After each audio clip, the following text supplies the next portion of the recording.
The city of East Cleveland has issued an Amber Alert for an abducted 7-year-old female Kylie Brown. Kylie is a black female, 4 feet, 80 pounds, with black hair, and brown eyes. Last seen wearing a turquoise nightgown. The child was reportedly taken by her father, Nashon Brown, from their home on Nellaview Road in East Cleveland on September 14, 21 at approximately 1:20 a.m.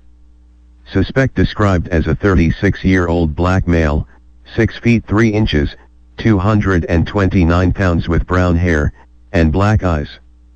The suspect was driving a gray 2013 Jeep Compass, bearing Ohio license plate of JBH 8686. Anyone having information on this abduction, please call the East Cleveland Police Department at 216-451-1234, or dial 911.